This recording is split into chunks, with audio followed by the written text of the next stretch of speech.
Olá pessoal, hoje a gente vai então continuar falando sobre os ambientes matemáticos e eu vou falar um pouco também sobre as matrizes, né? Então aqui antes da gente começar essa aula 4, vamos voltar aqui na aula 3, né? Na aula 3 eu mostrei para vocês, deixa eu voltar aqui, como colocar aqui ó, no somatório, né? Então deixa eu voltar, a gente viu como colocar um símbolo de somatório, né? Então aqui a gente colocou um somatório de n variando a zero, de zero até infinito, né? Que é essa parte daqui, né, está sendo mostrada aqui. Então, a gente vai ter somatório de n variando de 0 a infinito, x elevado a n. Só que aqui, a gente notou que esse n igual a zero, esse infinito, ficou na frente do somatório, né? Normalmente, ele fica embaixo, né? Então, para a gente consertar isso e colocar isso embaixo, a gente deve utilizar o novo comando, né, que vai ser, então, esse comando aqui, barra displayStyle, né? Então, dentro do ambiente matemático, né? Então, aqui eu coloquei o cifrão, para a gente colocar a fórmula centralizada. Então a gente utiliza o comando barra display style e escreve a soma normal, igual como a gente fez na aula 3, né? Então a gente coloca um barra sum, i variando de zero até infinito, de x, i, né? Então a gente percebe, quando compila, a gente percebe então que a gente vai ter esse somatório com i igual a zero embaixo e o infinito em cima. Então agora a gente pode, né, falar disso, a gente pode passar então para a nossa aula 4 de fato, né? É, então aqui eu vou começar falando um pouco do ambiente array e o ambiente equinarray, né? Então esse ambiente array, né, a gente vai então colocar ele entre cifrão e cifrão, né? Então é o ambiente matemático, né, nosso ambiente matemático. Eu vou começar então com barra begin array e barra ends array para finalizar ele. Então aqui entre chaves, né, nessas segundas chaves, a gente vai colocar então daquela mesma forma que a gente viu em tabela, né? Então a gente vai colocar aqui eu estou colocando três colunas, né? Então C, C, C, três colunas, esse C, né, como a gente já viu, está indicando então que vai estar centralizado, né, nossa fórmula, e essas barras daqui estão servindo para colocar essas barras horizontais, verticais aqui, né? Então nesse canto, no meio, aqui e aqui. Aqui a gente pode escolher como a gente quer, onde que as barras vão ficar, né? Eu posso simplesmente tirar essas barras do meio, né? Então a gente vai ter só as barras do canto, ou posso também tirar as barras do canto e ficar sem nenhuma barra, né? Aqui também a gente pode utilizar o L e o R, né? Então a gente vai ter centralizado à esquerda a nossa fórmula, que é o L, ou centralizado à direita a nossa fórmula, que é o R. Então aqui eu coloquei um barra H-line, esse barra H-line após essas chaves daqui vai estar então formando essa linha horizontal aqui. Coloquei então nossa fórmula, aqui eu já introduzi o barra alfa, né, que é então para fazer o símbolo alfa, a letra grega, mais B igual a D. Coloquei então o E comercial, que separa as colunas, né? Então quando eu coloco o E comercial, estou passando para a segunda coluna. Na segunda coluna eu coloquei Y igual a X, que é essa coluna daqui.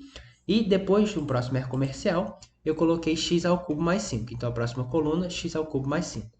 Aqui então agora a gente pula a linha com o comando barra barra. Eu coloquei um novo comando barra H-line, que formou essa linha horizontal aqui do meio. Então, indo para a próxima linha, a gente vai ter o J mais P igual a L, que está aqui. É comercial, fui para a próxima coluna. É ao quadrado mais 1, né, que é esse comando daqui. E a terceira coluna, depois da comercial, a gente colocou aqui beta ao cubo mais gama, né? Então, a gente vai ter beta ao cubo mais gama. Aqui eu coloquei o gama com a primeira letra maiúscula, né? Então, ficou esse gama maiúsculo. Eu posso também colocar o gama minúsculo, né? Então, que vai ser com G minúsculo aqui. Então, a gente vai ter o gama minúsculo, né? E pulei linha e coloquei mais um barra H-line, que formou então essa linha daqui de baixo, né? Então esse H-line é por você que escolhe se você quer colocar ou não. Aqui eu posso tirar, né? Não vai fazer diferença, vai ter só vai sumir essas linhas, né? Então a gente vê que sumiu essas linhas, vou ficar com uma tabela sem linha, uma tabela, né? Uma tabela. É, Então, essas letras gregas, né, você pode jogar aí no Google e você vai achar uma tabela com todas essas letras gregas, né?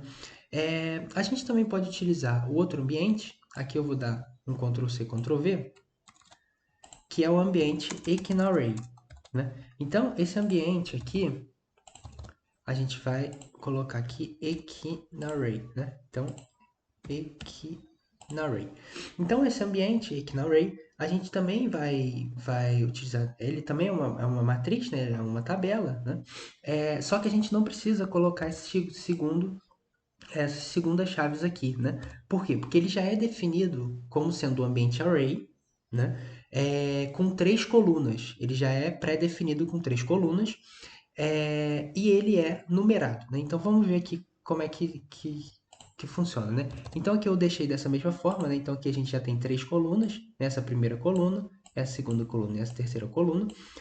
Pulou linha, colocou isso daqui de novo.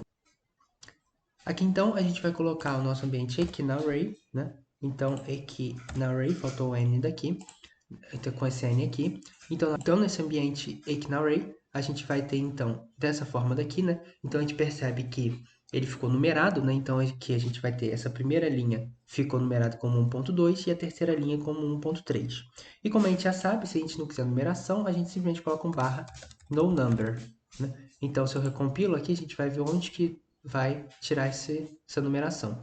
Então aqui tirou a numeração de baixo porque a gente colocou após pular a linha. Mas se a gente coloca aqui esse no number aqui em cima, deixa eu tirar esse daqui de baixo, eu posso colocar nos dois também, deixar não numerado nos dois, a gente vai ter então que ficou numerado só embaixo, não em cima. Então isso daqui você escolhe quando você estiver fazendo o seu trabalho, né? Se você quer numerar ou não. Então, agora a gente pode passar para as matrizes, né? Então, nas matrizes, a gente pode utilizar um outro comando, né? Que aqui a gente vai utilizar um barra begin. Aqui eu vou trocar pmatrix, né? Então, nesse ambiente pmatrix, a gente vai ter um parênteses, né? P de parênteses. Então, aqui eu estou colocando um G, né? Igual a essa matriz. Aqui eu utilizei o comando barra mathbf, que é para deixar em negrito, então, o nosso G, né? Como a gente percebe aqui. E aqui eu estou fazendo então uma matriz, comecei o ambiente pmatrix, terminei o ambiente pmatrix, isso tudo dentro do ambiente matemático, que eu estou usando cifrão, cifrão, mas eu posso utilizar o barra begin equation, aqueles outros que a gente já viu, que aí vai numerar, né? E aqui eu estou fazendo então uma matriz com 2 colunas, né? Então na primeira coluna aqui, na primeira linha, primeira coluna, coloquei 0, aí é comercial de novo, né? Para pular para a próxima coluna, coloquei B com subscrito X, né? Pula a linha com barra barra, seguindo essa mesma ideia, né? Então aqui, com esse comando, a gente produz então essa matriz. Aqui a gente pode colocar quantas colunas a gente quiser. Deixa eu adicionar aqui, né? Então, deixa eu dar um Ctrl C, Ctrl V. A gente então vai poder colocar quantas colunas a gente quiser nessa matriz, né? Então, se eu recompilar, e a gente então vai perceber que a gente vai ficar então com a matriz com 4x4, né? Então, tudo bem. A gente tem outras formas de matriz, né? A gente pode colocar aqui, por exemplo, em vez de P-matrix, a gente pode colocar um B-matrix com B minúsculo. Então, recompilando aqui, a gente vê o que vai acontecer, né? Então, aqui o delimitador da nossa matriz virou um colchete, né? Com B-matrix. Eu posso utilizar, então, B-matrix com B maiúsculo. Fazendo isso, então, a gente vai ficar recompilando aqui. A gente percebe que agora a gente vai ter, então, com B maiúsculo, né, B matrix, a gente vai ter as chaves delimitando essa matriz. A gente pode utilizar o V matrix com V minúsculo. Então, colocando um V minúsculo aqui e recompilando, a gente vai ficar, então, com uma barra delimitando essa matriz. Ou a gente pode também utilizar o comando vmatrix, só que com V maiúsculo, né? Então, com esse V maiúsculo, a gente vai ter então que vai ficar 2 barras delimitando essa matriz. Aqui então, aqui embaixo, né, a gente pode por exemplo, se a gente quiser escrever uma matriz junto com o texto que a gente está escrevendo, né? Então aqui, supõe as matrizes, blá blá blá. Então a gente tem diferentes formas de fazer isso. A gente pode fazer de uma forma, né, que eu acho que fica melhor, né? Fazendo então a matriz do tamanho assim do texto, né? Tá vendo essa primeira matriz aqui? Ela fica ajustada no texto. E para fazer dessa forma daqui, a gente então abre o ambiente matemático, que eu estou abrindo o cifrão, né? Que é um cifrão só, né? Que eu não quero pular a linha, né? Eu estou utilizando um comando barra big e o parênteses, né? Esse comando barra big, ele vai deixar o parênteses do tamanho aqui da nossa matriz, né? Percebe que está certinho aqui. E vou começar, então, um ambiente que é o barra begin, o ambiente small matrix, né? Como está escrito aqui. Então, eu dei um barra begin small matrix, barra end small matrix. Então, aqui é a mesma forma escrita, né? Então, o E comercial, ele pula coluna, pula para a próxima coluna, barra, barra, pula a linha. Então, é a mesma ideia como a gente viu agora há pouco, né?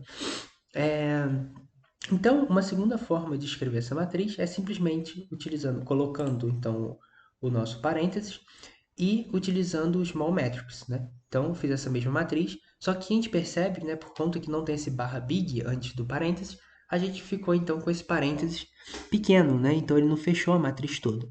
E uma outra forma também de escrever é simplesmente utilizar o comando de matrizes que a gente viu acima, né, dessas possibilidades. Então, eu comecei aqui, por exemplo, com barra big pmatrix, né? Então, eu coloquei o pmatrix e a gente percebe que ficou uma matriz muito grande, né? Então, para mim, o melhor jeito de colocar é essa primeira forma daqui. Então, é isso que eu tinha para mostrar hoje. Obrigado.